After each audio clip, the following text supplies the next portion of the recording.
Kris Krohn here with Limitless TV, and today we're talking about why living within your means has got to be a part of your investment strategy.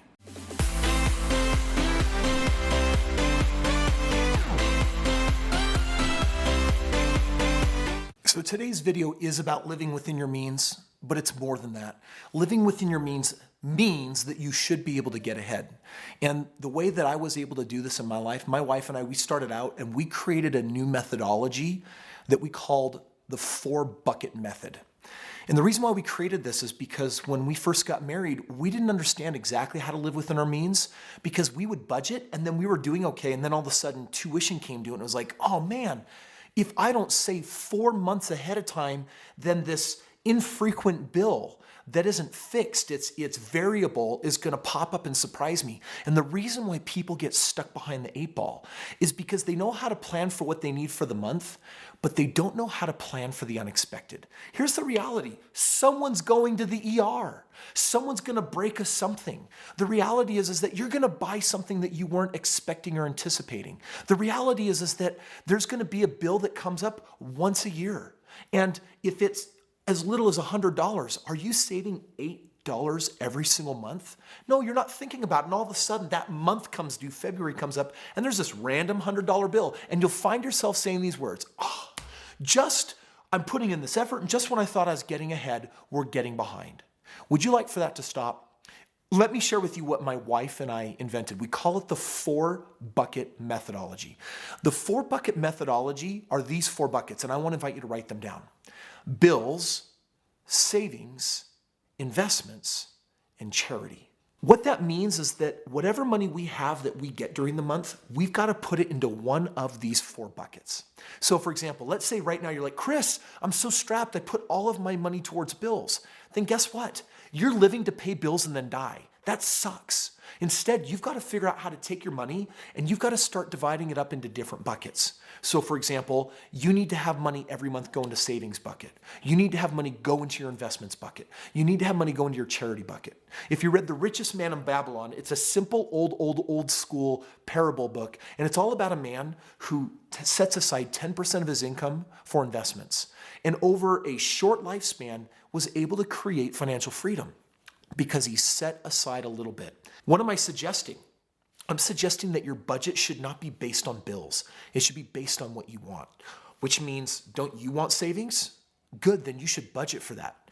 Do you want investments? I hope so. Making your money work for you is the only way you're gonna get where you wanna go. And why do I set money aside for charity? Because I believe in paying it forward.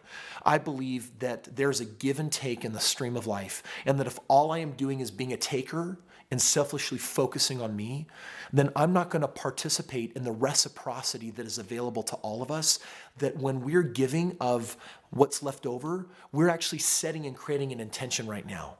For example, have you ever thought to yourself, someday, if I'm rich, I would give lots of money to people. I would give money to charity and I would give to this cause. If you're really that person, then when would now be the time to start giving? It's not when you have ludicrous amounts of leftover. It's now. So we're going to start with this 4-bucket methodology. If you use this 4-bucket methodology, you start to have more disposable income. And think about why that's important. My wife and I were in debt starting behind, but you know what ended up happening is once we started putting money towards investments, a day came when there was enough where we could invest. Like check out my video that says how to invest with as little as $1,000. That's what it took me to make my first $1 million. You don't need a lot of money, but you do need to be putting money in savings and investments if you want to get ahead. I'm going to tell you right now that when you start getting money in your investment bucket and in your savings bucket, it can be pretty easy to feel like you should start to spend more on your lifestyle. And that exactly is the #1 problem that people make, for example, coming out of college. We're used to crummy pre-college jobs and college jobs, and all of a sudden we have a degree and our income doubles. But do you know what also doubles? Our lifestyle. And you've got to make a choice right now whether you want what you want today or whether you want to delay gratification for 100 times more in a very short future using this 4-bucket methodology. The bottom line is there are resources that are going to be important to you down the road and you can't foresee what they are. So if you're like every average Joe out there, you're gonna set aside $1,000, $5,000, and then you know what? There's gonna be that temptation. A car comes along, the new big screen TV came out, I need to take this trip. And believe me, I'm an advocate for having everything. But there's a period of time in your life to delay gratification, to make sure that you first have money in your savings bucket, your investment bucket, and your charity bucket. That is not about money to spend for lifestyle. That's about money investing into your future. So let's hone in on one of the most important buckets, which is investing. Why most important? I'm assuming that you can budget to pay your bills. I'm assuming that you can put savings aside. I'm assuming that you know how to put 10% aside for charity. Let's talk about probably one of the biggest, most difficult buckets for most people to understand, which is, Kris, how do I invest? And what I want to do is I want to talk about something Warren Buffett teaches. At the end of his book, Snowball, he gives some advice, which says, imagine that you had a punch card for only 20 investments you could make in your lifetime. You would pick those investments very carefully. You'd save appropriately for them. And when you made them, you would do them deliberately and very consciously. Why?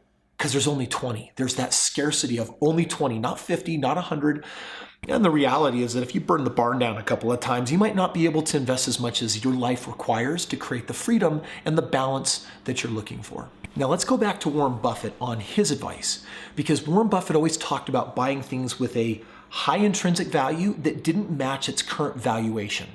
That means that if I buy a house, for example, for $100,000 worth $140,000, its real value isn't represented by the purchase price. Buy low, sell high. Okay, that's a really simple way of looking at it.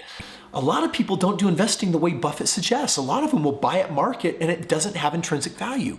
These turn out to be short-term buys, but they don't continue to make money because they can't. They're bad investments. Remember, you only got 20 punch cards. That's why I decided to follow the advice that Warren Buffett gave of buy low, sell high.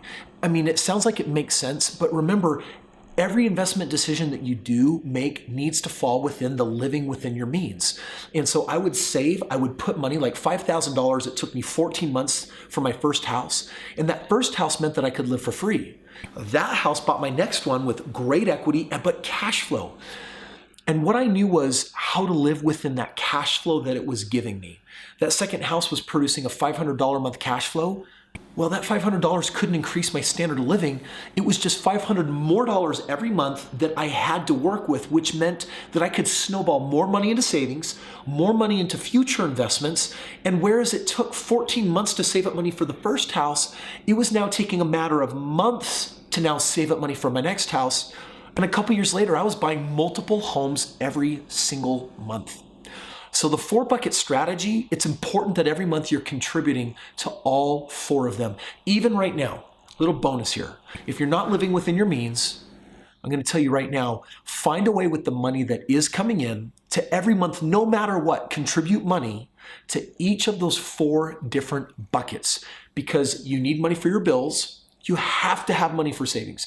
You have to have money for investing. That's your future. And you have to have money for charity so that you can do your work of good, pay it forward, give back, so that you can work in harmony with the universe on the flow of money. Just like my friend from India once said, in my language, wealth means that which rotates. Help rotate it, be a good steward of it by using the 4-bucket methodology. It's not about how much money you got. It's about how much you're living on. And now that we've talked about how you can create that spread, it's time for you to start putting money in that investment bucket so we can start getting somewhere. Be sure to subscribe. I got a lot more powerful information coming your way. And if you want to learn how to take a little bit and turn it into a lot, know that you've got links below this video that can show you what those next steps look exactly like.